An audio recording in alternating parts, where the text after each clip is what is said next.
Meanwhile, in some countries, women are still fighting the most primitive of battles. I'm talking about Poland. The country's top judicial body has struck down one of the most common legal grounds for abortion.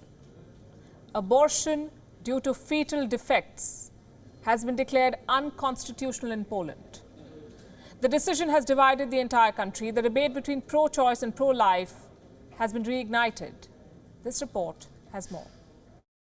Komisji Sprawiedliwości i Praw Człowieka oraz Komisji Zdrowia zechce podnieść rękę i nacisnąć przycisk. September 2016, the Conservative Polish Parliament votes to further tighten the country's already strict abortion laws. Głosowało 418 posłów, za głosowało 230. The vote pushes a near total ban on abortion in the devoutly Catholic nation.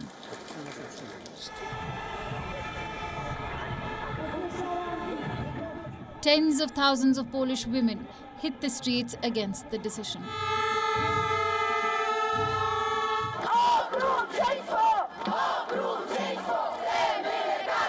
The protests continue for over a month.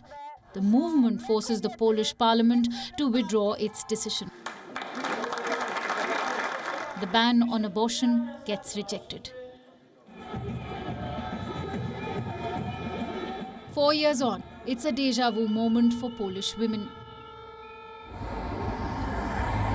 The country's constitutional tribunal has struck down one of the most common legal grounds for pregnancy termination.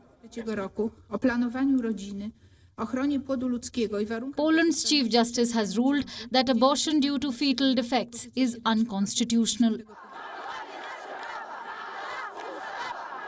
Polish citizens have hit the streets of Warsaw again, only this time they are not on the same page.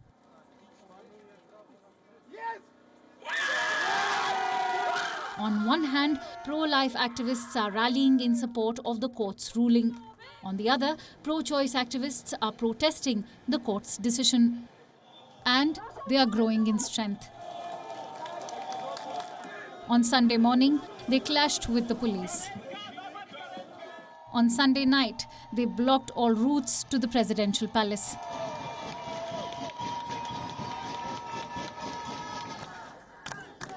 By Monday, the protests had turned into a family affair. Thousands of activists, along with their parents, disrupted church services across Poland.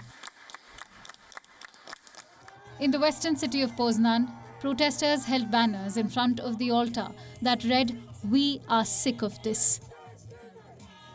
In the southern city of Katowice, a 7,000-strong crowd of mostly women gathered in front of the cathedral, chanting, "This is war."